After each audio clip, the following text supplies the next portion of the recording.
he speaks. We have had record people wanting to join our military in the last 2.5 months, literally since this, I think probably since the election, November 5th, but especially since we came to office and since I announced Pete. He's young, he's smart, he's strong, he loves it, and they love him. But we've had record numbers of people wanting to join our military. Now, if you go back 6 months, it was the exact opposite.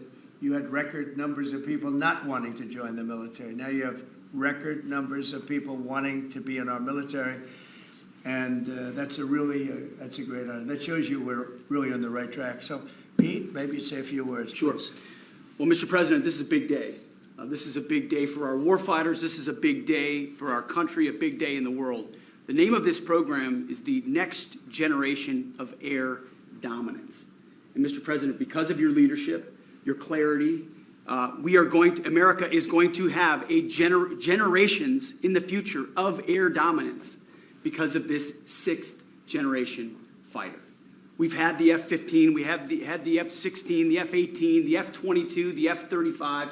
Now we have the F-47, which sends a very direct, clear message to our allies that we're not going anywhere, and to our enemies that we will be able to project power around the globe unimpeded for generations to come. Mr. President, this is a gift to my kids and your kids, to my grandkids and your grandkids. This is a historic investment in the American military, in the American industrial base, in American industry that will help revive the warrior ethos inside our military, which we're doing, rebuild our military, which the previous administration did not do, by the way, Mr. President. They paused this program, and we're prepared to potentially scrap it. We know this is cheaper, longer range, and more stealthy. President Trump said we're reviving it, and we're doing it. And then we are also going to reestablish deterrence. Under the previous administration, we looked like fools. Not anymore. President Trump has reestablished American leadership. The F-47 is part of it. And Mr. President, thank you for having the courage to do it and leading the way for all our warfighters. Thank you very much, Pete. One of the things I will say, but the generals are going to speak in just a couple of seconds, but this plane flies with drones. It flies with many, many drones, as many as you want, and it's a technology that's new, but it doesn't fly by itself. It flies with many drones, as many as we want, and that's something that no other plane can do. So I'd like to introduce, if I might, Air Force Chief of Staff General David Alvin, and also General Dale White, two incredible people that I've known over the years, but I got to know them really well over the last few months. And would you say a few words, please, General? Thank you very much, Mr. President. Mr. President, Mr. Secretary, thank you so much for your unwavering commitment to our military. I will say this is a big day. This is a big day for our United States Air Force as well. You know, air dominance is not a birthright, but it's become synonymous with American air power. But air dominance needs to be earned every single day. And since the earliest days of aerial warfare, brave American airmen have jumped into their machines, taken to the air, and they've cleared the skies. And whether that be clearing the skies so we can rain down destruction on our enemies from above, or we can clear the path to the ground forces below. That's been our commitment to the fight, and that's really been our promise to America. And with this F-47 as the crown jewel in the next generation air dominance family of systems, we're going to be able to keep that promise well into the future.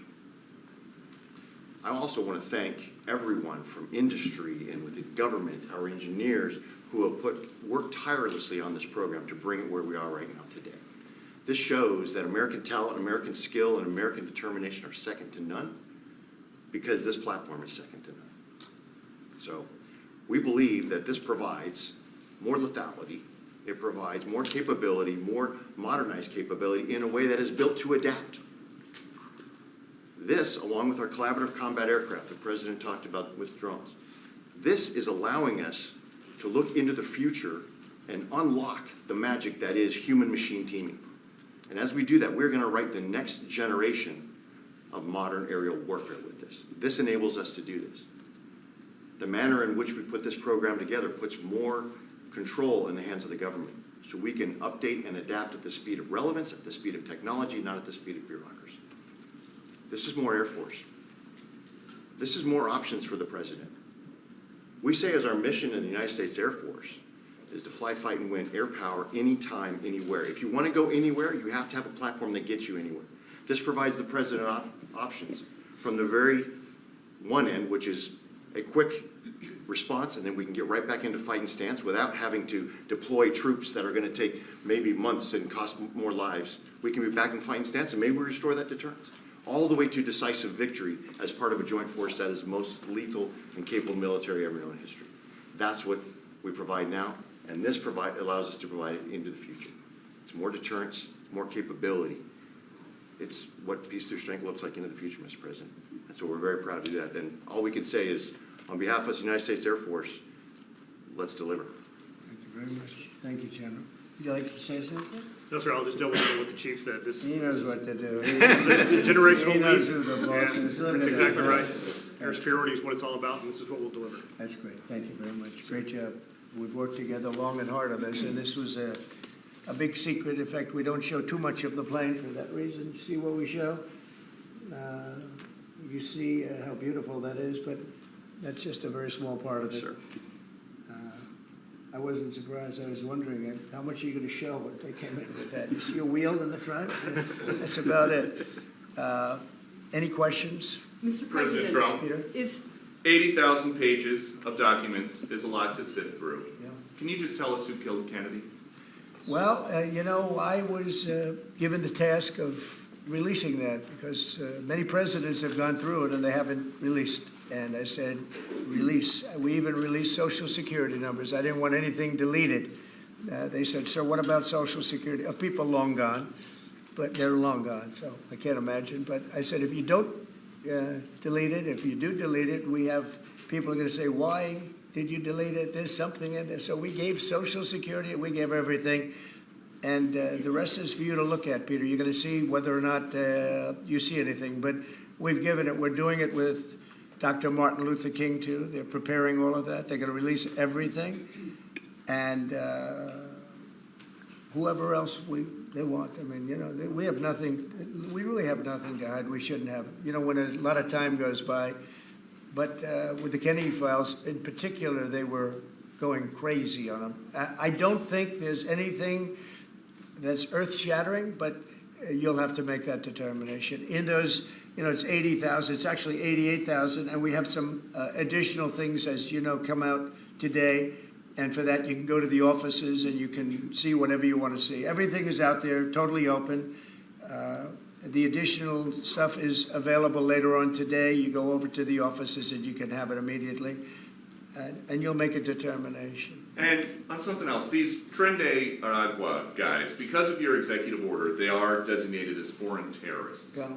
If ISIS or Al-Qaeda foreign terrorists were operating here in the United States, cops would probably be shooting first and asking questions later. And so what is the difference between terrorists, between somebody like an ISIS or an Al-Qaeda operative versus a MS-13 or Tren de Aragua? Well, these are people that focus on destroying people in their homes. They're not as international in that sense. They're a group of thugs. They come from Venezuela. They come from the prisons of Venezuela.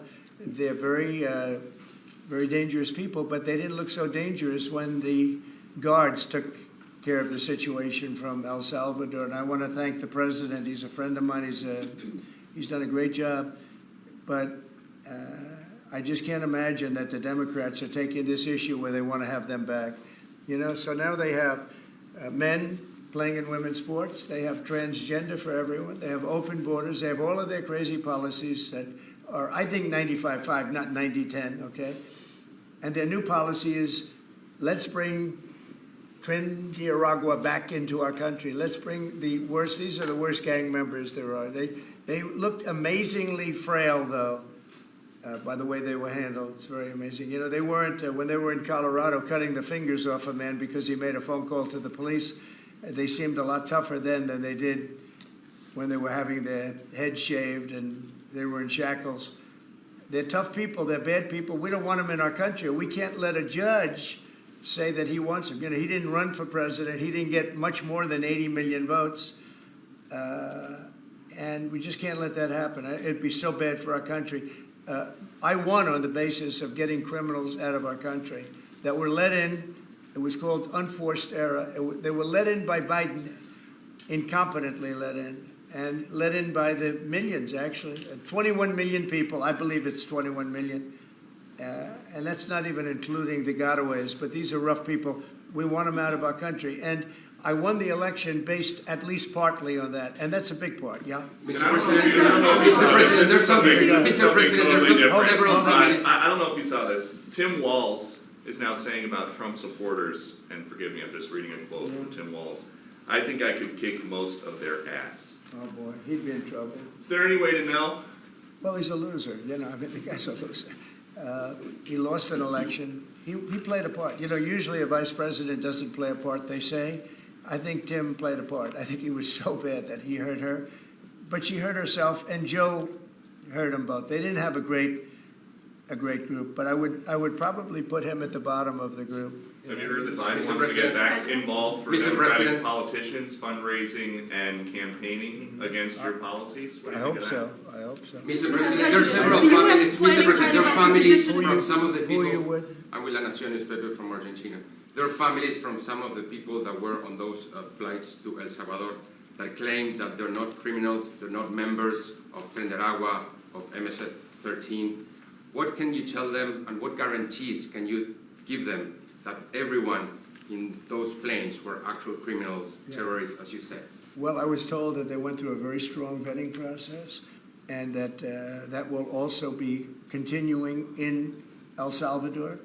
And if there's anything like that, we would certainly want to find out. But these were a bad group. This was a bad group, and they were in bad areas, and they were with a lot of other people that were absolutely killers, murderers, and people that were really bad with the worst records you've ever seen. And but we will continue that process, absolutely. We don't want to make that kind of a mistake. Is the U.S. planning to give up the position of NATO's Supreme Allied Commander, and if so, why? NATO is something that I saved. NATO was gone until I came along. In fact, the previous Secretary General, very good man, both of them are good. The current man is fantastic. But both of them have said, if it wasn't for Trump, you wouldn't even have a NATO, because we were paying the cost of almost all of the countries, and now they're paying. I said, we're not going to do this. We're not going to continue. You hurt us on trade. You do bad things on trade, and then on top of it, we're supposed to pay for your military. And because of what I did, hundreds of billions of dollars flowed into NATO by countries that just weren't paying. They were delinquent. They weren't paying their bills. So NATO is solid. They're strong. But they have to treat us fairly. They Are have we to going to treat give us- up the? Because look, without us, NATO's not the And we're same giving- thing. we're And I giving- can tell you, I've been having very good discussions, as you know, with President Zelensky and with President Putin. And President Putin will tell you that without the United States, he wouldn't be worried. But he is worried when the United States is involved. And I have to tell you, I've dealt very well with both gentlemen, and we have, I think we have the confines of a deal. I hope we have the confines of a deal. I'm doing it for two reasons. Number one, and by far most importantly, thousands of young people, and they're not American people, they're Russian and they're Ukrainian, are being killed every week, thousands a week. And also the United States has paid, because of Biden, $350 billion on a war that should have never happened. If we had a competent president in this, sitting right here, that war would have never happened. It would have absolutely never happened with me. And it didn't happen. For 4 years, it didn't happen. Mr. President, do you think you have the authority, the power to round up people, deport them, and then you're under no obligation to a court to show the evidence against them? Well, that's what the law says, and that's what our country needs, because we were, unfortunately, they allowed millions of people to come into our country, totally unvetted, totally unchecked. So you ought to ask, did he have the authority to allow millions of people? Did Biden have the authority to do something that's unthinkable? Have open borders where millions of people poured into our country, totally unvetted and totally unchecked, just as you would say. And many of those people were criminals. Many of them were from jails and prisons and mental institutions and gang members and drug dealers and very dangerous people. Many were murderers. We have 11,088 that we know of murderers. They murdered. of that number, at least half killed more than one person. They're in our country. They're in a location near you. Biden allowed that to happen to our country, and his people that really ran the country.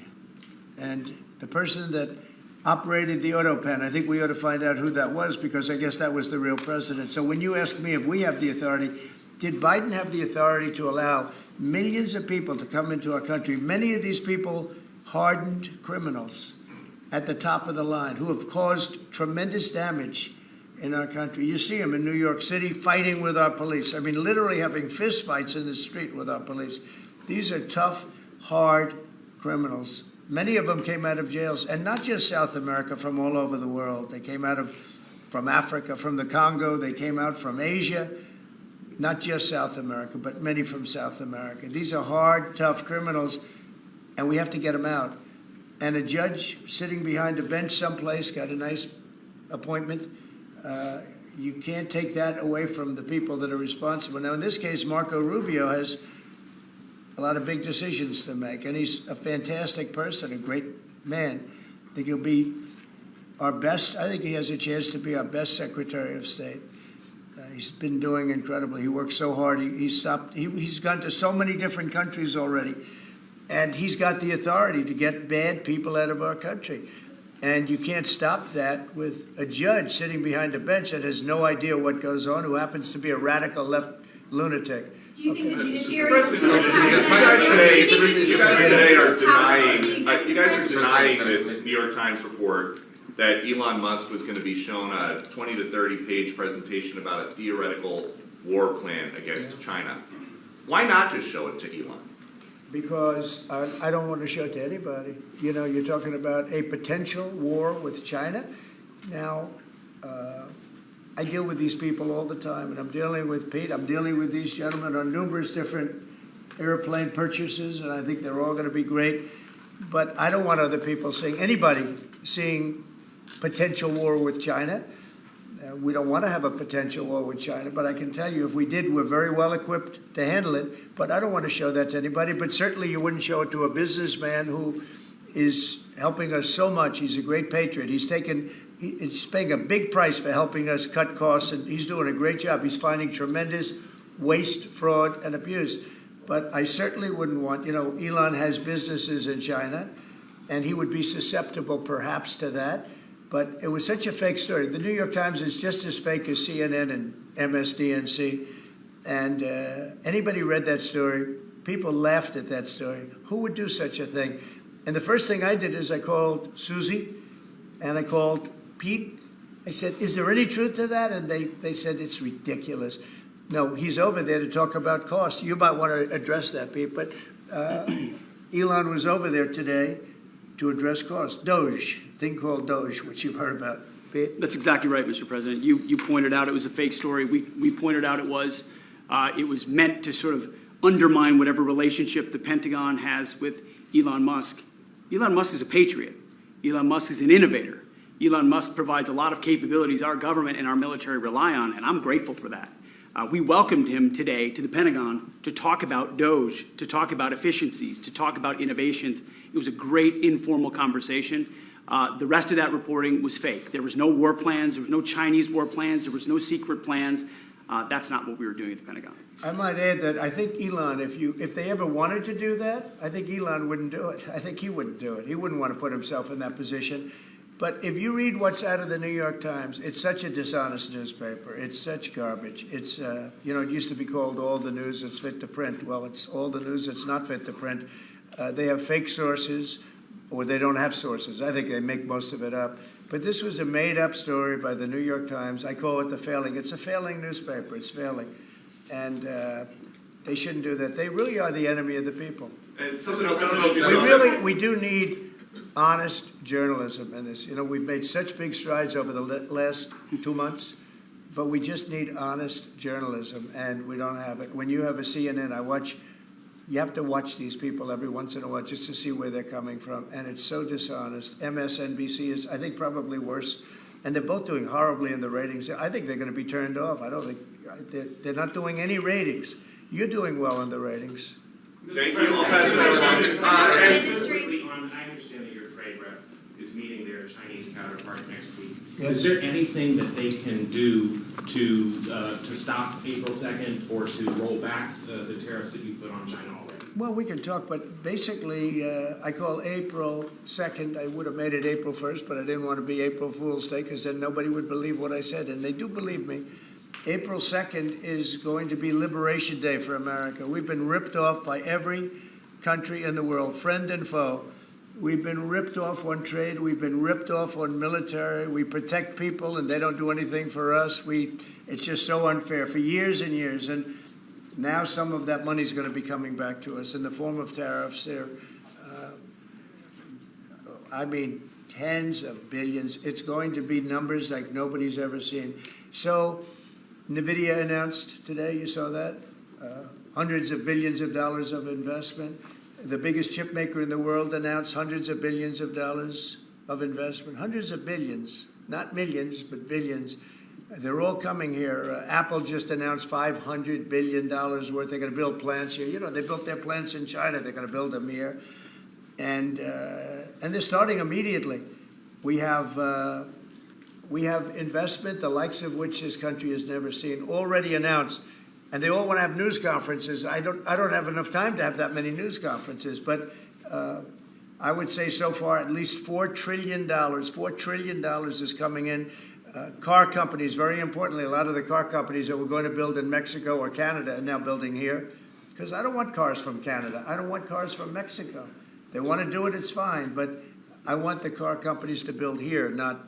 You know, they were building in Mexico 3 plants, big plants, really big plants, and they were going to sell the cars right across the border. We wouldn't have the jobs, we wouldn't have the profits, we wouldn't get the taxes, we get nothing. All we get is unemployment and empty factories. Those days are over. So now those 3 places are going to build here, but many more than that. We have a big one. Honda is building, just announced a really big plant in Indiana, great state, smart place to build. And we have many car companies coming here. The steel mills are going to be booming, And many other things, you know, many other things come with that. But we need that for defense. You know, there are certain things you have to have. You have to have steel. We would have had, if I didn't do in my first term tariffs to stop the onslaught, because they were dumping steel in order to destroy our steel plants. If I didn't do 50% and even 100% in certain cases tariffs on steel, you wouldn't have a steel plant in the United States. And Biden was unable to get rid of those tariffs because they threw off so much money that his numbers, which didn't work anyway because his numbers were terrible, what he did, the way he spent money was so horrible, and what he allowed to happen to energy. That's the other thing. Energy is going to be like it's never been before. Mr. Vice President is here. Do you have anything to say while you're here? He's a very good Vice President. I'm just here to watch the show, sir. Okay. I think airplanes are pretty cool, so I want to go check this out. It is cool. Mr. President, President, what President, can China we do operate to take off the trade war at this point, though? Well, I'll be speaking to President Xi. I have a great relationship with him. We're going to have a very good relationship. But we have a $1 trillion deficit because of Biden with President Xi. More than that. I mean, I've heard $1.2 trillion. We have a deficit. And I've explained that to President Xi. We also have a problem where he's allowing fentanyl to be sent into Mexico and then cross the border and, you know, killing. I think the number is much higher than the 125, 115 that I think it's closer to 300,000 people a year. And so that's a problem. But they have a tremendous surplus against the United States, and we don't want that. Mr. President, why do you uncontrol Ukraine's power A plant? number of industries have come to you asking for exemptions on tariffs. Is that something that is under consideration by you? Well, people are coming to me and talking about tariffs, and a lot of people are asking me if they could have exceptions. And once you do that for one, you have to do that for all. So, I mean, generally, I did something interestingly during 2 weeks ago. I gave the American car companies a break because it would have been unfair if I didn't. And everybody said, oh, he changed his mind on tariffs. I didn't change my mind. I helped our, you know, sort of big 3, big 4. I helped some of the American companies. And instead of taking it properly, they said, oh, he changed it. I don't change. But the word flexibility is an important word. Sometimes there's flexibility. So there'll be flexibility. But basically, it's reciprocal. So that if China's charging us 50% or 30% or 20%, and I don't mean China, I mean anybody, any country, Canada. Nobody knows that Canada's charging our dairy farmers. They have 270% tariffs. Nobody knows that. Nobody knows that. They have up to 400%. They have a couple of tariffs at 400%. Nobody knows that. Nobody talks about that. And remember, with Canada, we don't need their cars. We don't need their lumber. We don't need their energy. We don't need anything from Canada. And yet it costs us $200 billion a year in subsidy to keep Canada afloat.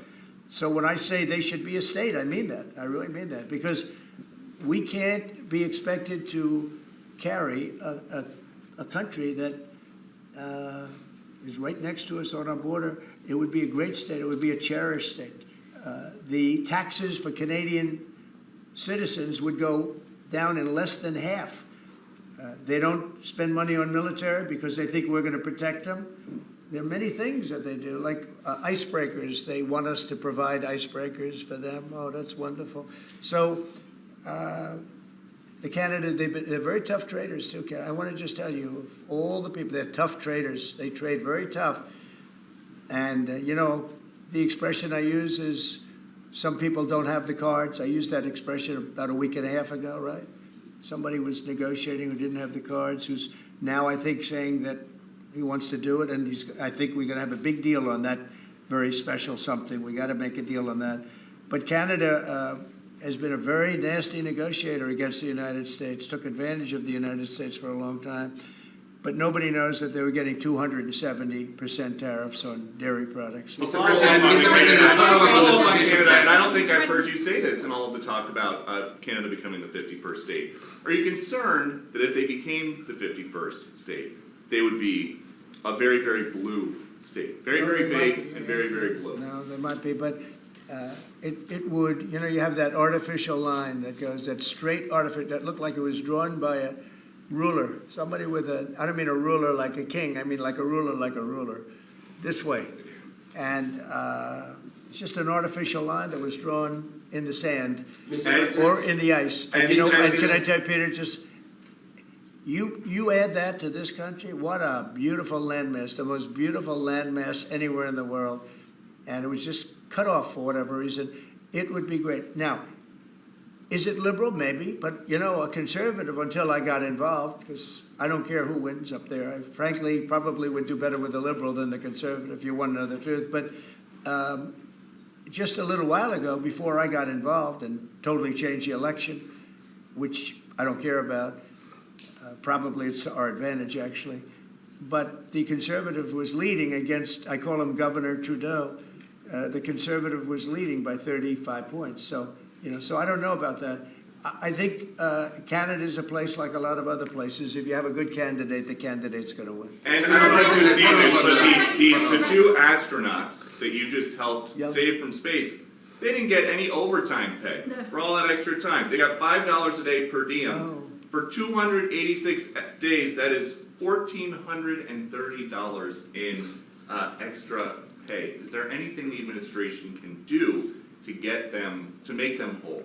Well, nobody's ever mentioned this to me. If I have to, I'll pay it out of my own pocket, okay? I'll get it for them. Mr. President, one follow-up on the I'll take care of that. I like that. I think that's, I'll pay it right out of my, is that all? That's not a lot for what they had to go through. And I want to thank Elon Musk, by the way, because think if we don't have him.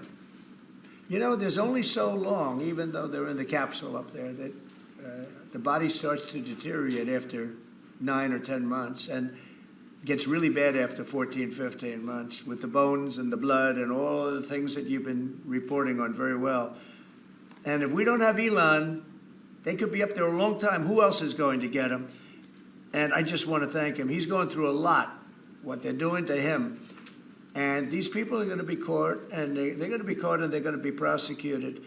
And from what they tell me, I see this just by watching your programs and reading the news, but from what they tell me, they could get 20 years in jail, and they'll get it. I'll tell you, there's going to be no leniency, and there'll be no pardons.